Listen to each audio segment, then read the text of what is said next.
Do you want to know something about YouTube and Seahawks fans? You're really easy to bait. There are a whole bunch of channels out there who just endlessly put out these really positive Seahawks videos about this player's going to be the best thing ever and this team's going to be a Super Bowl contender. And they know what they're doing. They know you're going to click on every single one of them. There are people out there just making careers out of YouTube thanks to Seahawks fans just buying into every little positive thing that they say online. And you can't believe any of it. They're just doing it for likes. They're just doing it for views. They're just trying to reel you in and make you watch the videos. The one good thing about this channel is that, I'm going to give you an honest assessment. I've been pretty negative about the Seahawks over the years. It's given me that I've got a whole load of crap over the years as well for saying things like, hey, the Russell Wilson trade stuff might be legit and that maybe the Jamal Adams trade isn't the best idea, that, hey, the pass rush might not be good enough in 2020, but I think all of those concerns were proven that they were worth bringing up. And when things are positive as they were from like 2012 all the way through to 2016 and more recently with the drafts and the draft grades that I've given the Seahawks for the last two drafts, they've had two fantastic drafts and the way that we've spoken very positive about this team. I think the one thing about this channel is when I'm saying something is negative, it's not without reason. And when I'm saying things are positive, again, there's good reason for it. I'm not just trying to convince you to like the video and watch it and share it on Reddit forums. I'm just telling you what I think. And more often than not, I think we raise some very valid points on this channel. What I'm going to say today is that I think the Seahawks are in a fantastic position. When you look at the state of the roster right now, it's in a really good position. Let's start with the offense. This may well be the single most explosive, most productive offense that the Seahawks are ever going to have. You have got two really good young bookend tackles just to start things off on the offensive line. You've got competition at guard and at center. When's the last time we could say that about a Seahawks offensive line? Outside, you've got DK Metcalf, who for me still yet to really achieve his full potential.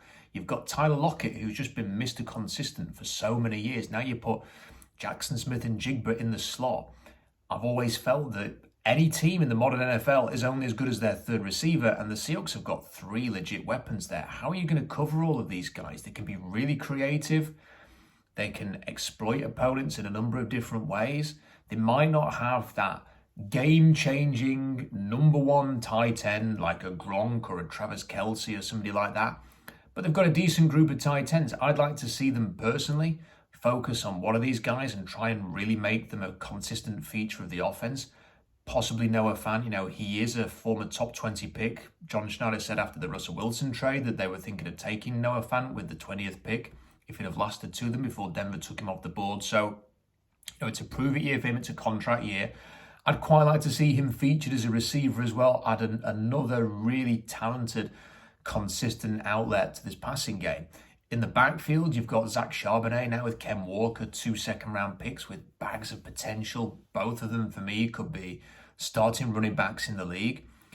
The whole picture is just really, really exciting. And then you've got Geno Smith, who, is Geno Smith the long-term future? I think whenever you talk about this, there's always somebody willing to pop up in a comment section and complain that you're not declaring that Geno Smith is a legit franchise quarterback for the next 10 years.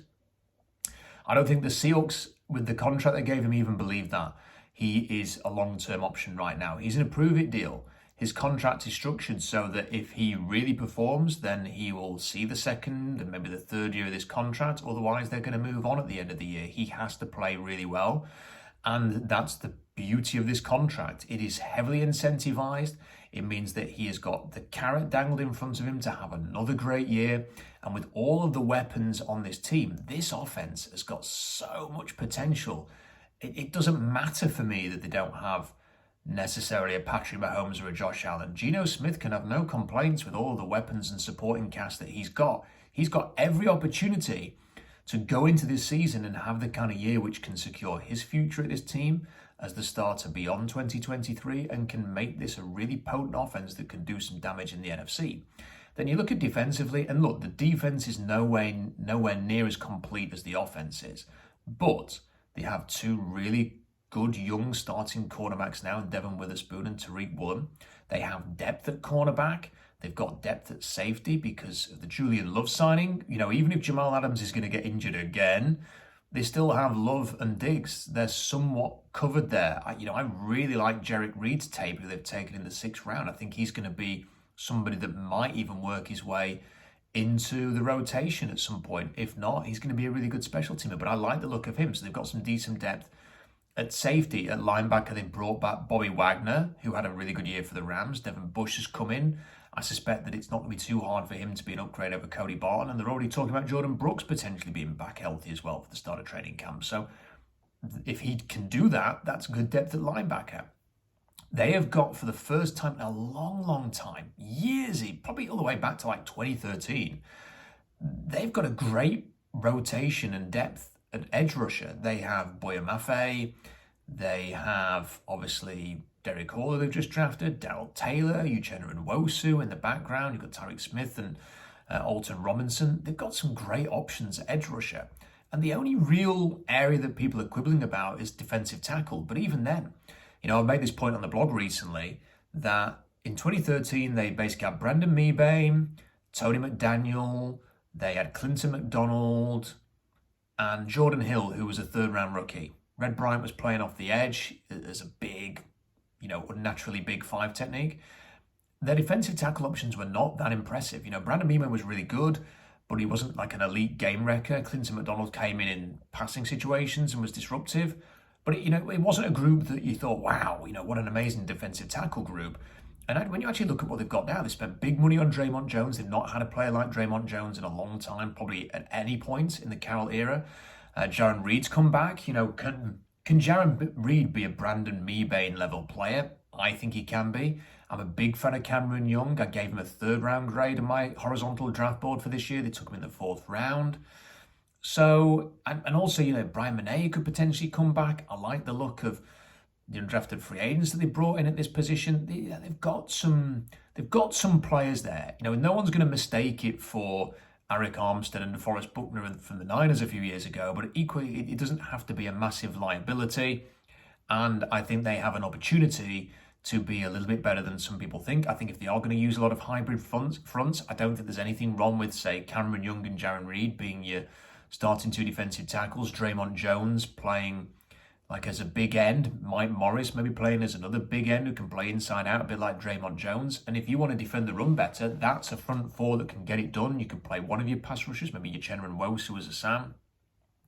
As a first down sort of base, that's not too bad. And then on your passing situations, maybe Draymond Jones in the middle, maybe Mike Morris in the middle, 2 edge rushers going after it. You can rotate those guys in. I think that actually looks pretty good. So is it the finished article? No. Does the defense probably need another off-season? Yes.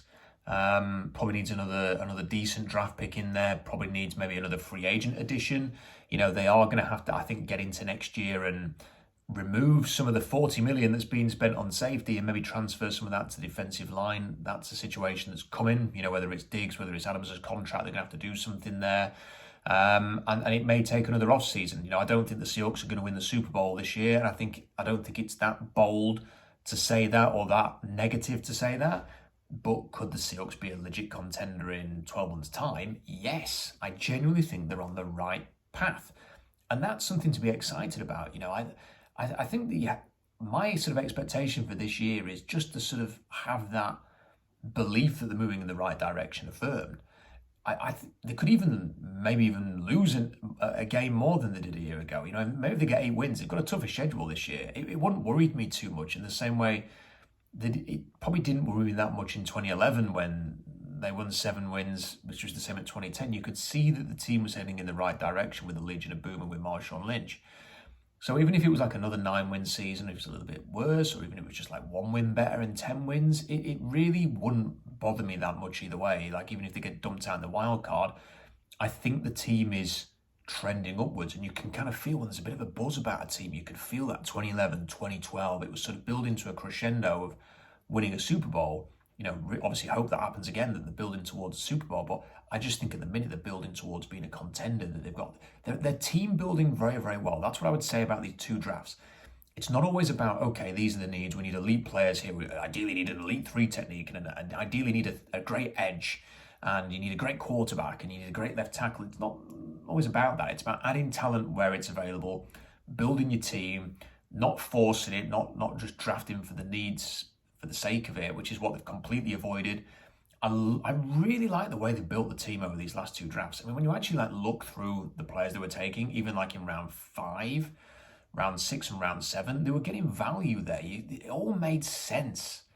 And in previous drafts, it was, well, that's a reach, that's going for a need. I don't know who that is in round 5. We've not talked about that. There was none of that in these last 2 drafts. It just all perfectly makes sense. And this team is on the right track. There is, I suppose, one thing that worries me a little bit about the defense is I need to be able to believe in this staff.